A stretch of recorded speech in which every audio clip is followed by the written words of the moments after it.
नमस्कार दोस्तों, मैं आपकी होस्ट और दोस्त फवादिया निजामी आपका स्वागत करती हूं। आज मैं पहुंची हूं वार्ड नंबर 5 में दोरण खास में। मेरे साथ यहां पर श्री सुरेंद्र सिंह राणा जी हैं, जो कि भाजपा परिवार से हैं और महामंत्री भी हैं भाजपा परिवार में। आइए इनसे जानते हैं कुछ सवालों के जवाब। सर नमस्ते। धन्यवाद, आपका चैनल का बहुत बहुत थैंक यू सर। सर आप पहले थोड़ा सा आप अपना जो भाजपा का आपका परिचय है, आप थोड़ा सा कुछ बताना चाहेंगे? मैं वर्तमान में इसमें महानगर का महामंत्री हूँ और इससे पहले भी मैं 2009 से लगातार भारतीय जनता पार्टी की पदों पर रहा हूँ। 2009 से मैं महानगर में युवा मोर्चा का उपाध्यक्ष रहा 3 साल। उसके बाद मैं 3 साल युवा मोर्चा का मंडल का मसूरी विधानसभा में अध्यक्ष रहा हूँ और पिछले 9 साल उसके बाद मैं लगातार मसूरी विधानसभा में मंडल महामंत्री के रूप में मैंने कार्य किया और 2022 से वर्तमान में मैं महानगर का महामंत्री के रूप में कार्य कर रहा हूँ और भारतीय जनता पार्टी की लगातार सेवा करता रहा हूँ। जी सर, जैसे आप इस क्षेत्र में काफी लंबे समय से रहते हैं, आपको लोग पसंद करते हैं और जल्दी ही मैम को एज अ पार्षद देखना चाहते हैं, तो मैम आपसे जानना चाहेंगे आपकी आगे की क्या तैयारी है, या आप कुछ बताना चाहेंगे इस बारे में, या सर आप बताना चाहेंगे कुछ?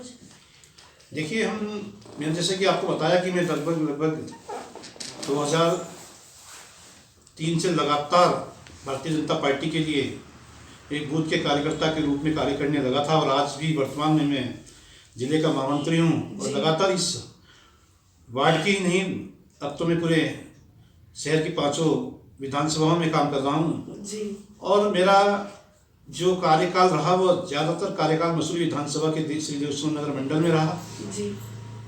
तो मैं लगातार मंडल से लेकर महानगर तक का कार्य मैं करता ही आ रहा हूँ, लेकिन मैंने जो अपनी कर्मभूमि है जो मेरा वार्ड है, मेरी कर्मभूमि है, उसमें मैंने काम करना कहीं नहीं छोड़ा। जनता के बीच में रहना मेरा लगातार जनता के बीच में मैं 2003 से आज तक जनता के बीच में हूँ और आगे भी रहूँगा जी।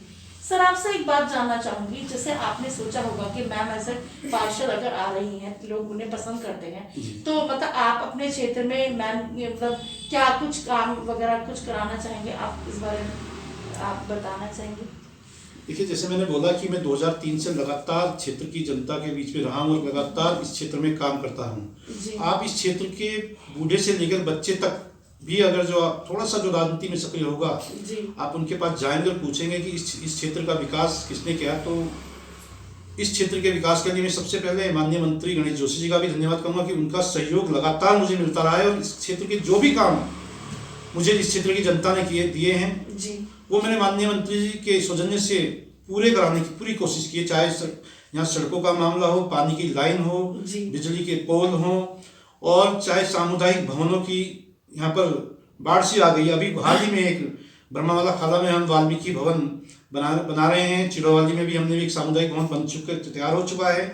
या आपने मेरे बगल में ही एक मंदिर है, यहाँ पर भी हमने हॉल बनाया है और आज वर्तमान में अभी राजेश्वर नगर फेस 1 में हम लगभग 70 लाख की लागत से एक सामुदायिक भवन का निर्माण करने जा रहे हैं, जो उसका काम अभी प्रगति पर चल रहा है। जी सर, आपसे बहुत अच्छी बात आपने बताई। सर आपसे एक बात जानना चाहेंगे, जैसे आपने भी ये चीज महसूस करी होगी कि हमारे बहुत से युवा साथी, युवा बच्चे बेरोजगारी या किसी अन्य कारण से नशे की तरफ जा रहे हैं और देहरादून में हर क्षेत्र में इसका प्रकोप दिन प्रतिदिन बढ़ता ही जा रहा है।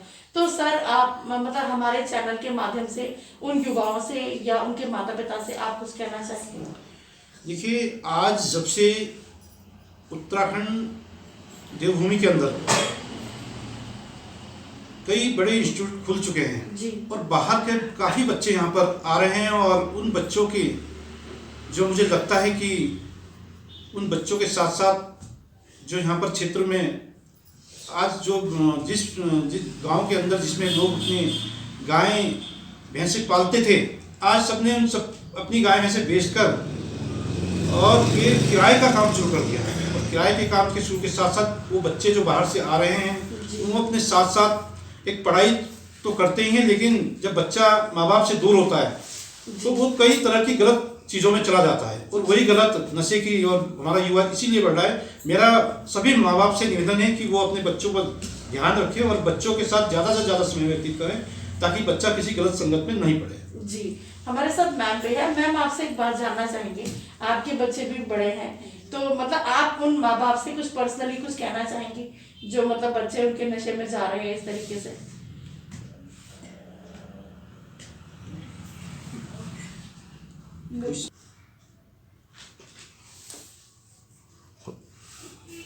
बच्चे को अपने माँ बाप बच्चों पर ध्यान देना चाहिए, जिससे बच्चे अपने आप को कंफर्टेबल है। बच्चों को ध्यान रखना चाहिए, जिससे बच्चों को अपने साथ ज़्यादा एक टाइम व्यवस्था करना चाहिए, एक टाइम खाना खाए, अपने साथ उनके साथ थोड़ा ध्यान दें, उनको मतलब सही बात है, सही माँ बात है, बाप से सही माँ बाप से। ठीक है। सर आपसे एक बात और जानना चाहूंगी, जैसे अब हमारे बहुत से युवा साथी युवा बच्चे 18 पूरा करके पहली बार वोट डालेंगे, तो उन बच्चों के अंदर एक अलग ही उत्साह देखने को मिलता है। तो मतलब आप उनको कुछ कहना चाहेंगे कि उनको आने वाले नगर निगम चुनाव में किस तरह से किस चीज को ध्यान में रख के पार्षदों के लिए वोट करना चाहिए? देखिए, आज के टाइम पर जो बच्चा अभी 18 प्लस उम्र में पहुंच चुका है और जी। पहली बार अपने मतदान का प्रयोग करने जा रहा है, जी भारतीय जनता पार्टी के पक्ष में एक पूरे शहर के बीच में एक बड़ा अच्छा माहौल है। सभी मोदी जी जब से देश के प्रधानमंत्री बने हैं, सभी युवा भारतीय जनता पार्टी की ओर आकर्षित हुए हैं। जी और जो बच्चा पहली बार वोट देगा, मुझे पूरी उम्मीद है भारतीय जनता पार्टी जिस प्रकार से इस क्षेत्र में ही नहीं पूरे उत्तराखंड में पूरे देश में विकास कर रही है, तो मुझे पूरा उम्मीद है कि आज का युवा भारतीय जनता पार्टी के पक्ष में जोर शोर से मतदान करेगा। भारतीय जनता पार्टी अपने सभी एक ही नहीं पूरे 100 के 100 वार्डों में जीतकर आएगी और भारतीय जनता पार्टी का मेयर भी इस बार लगातार चौथी बार बनने जा रहा है। मैं सभी अपने 18 प्लस युवाओं से निवेदन करूंगा कि सभी अच्छी मात्रा में भारतीय जनता। सर आपसे एक सवाल और पूछना चाहूंगी, जैसे आपने भी ये चीज महसूस करी होगी, हमारे बहुत से युवा साथी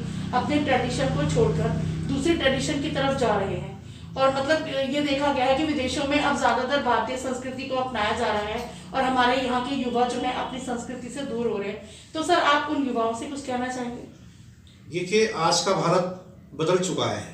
जी पहले जो पहाड़ों में जो पलायन हुआ था, जो लोग अपनी पढ़ाई लिखाई हिंदुस्तान में करके बाहर नौकरी करने बाहर चले जाते थे, नरेंद्र मोदी जी के नेतृत्व में देश आगे बढ़ रहा है। जी और काफी युवा जो पहले विदेशों में अपने आप को सेटल कर चुके थे, वो भी आज उत्तराखंड और पूरे भारत की तरफ वापस आ रहे हैं। आज पहाड़ों में भी बड़ी मात्रा में, जहाँ पहाड़ खाली हो गए थे, आज पहाड़ वाले बढ़ चुके हैं। और मैंने तो अक्सर मैं यही देख रहा हूँ कि आज की डेट में जो विदेशों में भी जो हमारे युवा साथी नौकरी कर रहे थे, वो अब मतलब अपने भारत की तरफ बढ़ रहे हैं और अपने मूल निवास पर आकर वो अपने रोजगार कर रहे हैं। जी सर आपसे चलते चलते एक सवाल और पूछना चाहूंगी, जैसे मतलब आप हमारे चैनल के माध्यम से किसी डिपार्टमेंट से कोई अपने क्षेत्र की समस्या या धन्यवाद या किसी का पर्सनल का किसी का धन्यवाद अगर आप करना चाहें तो? देखिए, मैं धन्यवाद तो जल संस्थान से लेकर पीडब्ल्यूडी के सभी अधिकारियों का बहुत बहुत धन्यवाद करना चाहूँगा। उनके द्वारा माननीय मंत्री जी के सौजन्य से जो भी हमने पीडब्ल्यूडी या जल संस्थान को जो भी कार्य दिए थे, वो सभी संपूर्ण पूरे हो चुके हैं। बहुत जल्द हमारा राजेश्वर नगर में और एक ट्यूबवेल बनने जा रहा है और बहुत जल्द हम पूरे क्षेत्रवासियों को इसकी सौगात देंगे। और मैं एक जल निगम से निवेदन करना चाहूँगा कि हमारा एक काफ़ी बड़ा क्षेत्र आज सीवर की समस्या जो है उसको पूरी नहीं हो पाई है, तो मैं आने वाले समय पर माननीय मंत्री जी के सौजन्य से जल निगम के साथ अधिकारियों से निवेदन करूँगा कि जो क्षेत्र बचा हुआ है धोरणवाड़ का, उसमें भी अपनी सीवर लाइन डालकर इस क्षेत्र को सीवर मुक्त किया है। जी सर आप किसी पर्सनल किसी का धन्यवाद अगर आप करना चाहें? मैं धन्यवाद करना चाहूँगा माननीय मंत्री गणेश जोशी जी का, अपने प्रदेश से नेतृत्व का, जिन्होंने मुझे लगातार पार्टी में कार्य करने का मौका दिया। और माननीय मंत्री जी का तो मैं विशेष आभार करना चाहूँगा कि वो लगातार उनका सानिध्य उनका प्रेम मेरे ऊपर बना रहता है। सर आपका बहुत बहुत धन्यवाद, आपने मानव चेतना टीम को अपना कीमती समय दिया, इसके लिए धन्यवाद। धन्यवाद। Thank you sir. दोस्तों अभी आपने सर की बातों को सुना, मैडम तो वैसे ही बहुत कम बोलती है। मैं अपने यहाँ के क्षेत्र के लोगों से, इस वार्ड के लोगों से यही अपील करूंगी कि मैडम को अगर पार्टी द्वारा पार्षद के लिए टिकट दिया जाता है तो भारी संख्या में भारी मतों के साथ विजयी बनाएं। जैसा प्यार अभी तक आप लोगों ने सर के साथ बनाए रखा, इसी प्यार को जारी रखें वोटों के रूप में, क्योंकि सर की सोच अच्छी है। ये युवाओं को, मातृशक्ति को और अपने क्षेत्र को, अपने वार्ड को आगे देखना चाहते हैं। इसलिए मेरा पुनः निवेदन कि मैडम को भारी संख्या में भारी मतों के साथ विजयी बनाए। इसी के साथ मुझे दीजिए इजाजत। मैं फवादिया निजामी अपने सहयोगी अजय कुमार जी के साथ मानव चेतना न्यूज देहरादून। फिर किसी नई शख्सियत के साथ आपकी कराएंगे मुलाकात। तब तक बने रहिए मानव चेतना के साथ। धन्यवाद। ऐसे बोलो।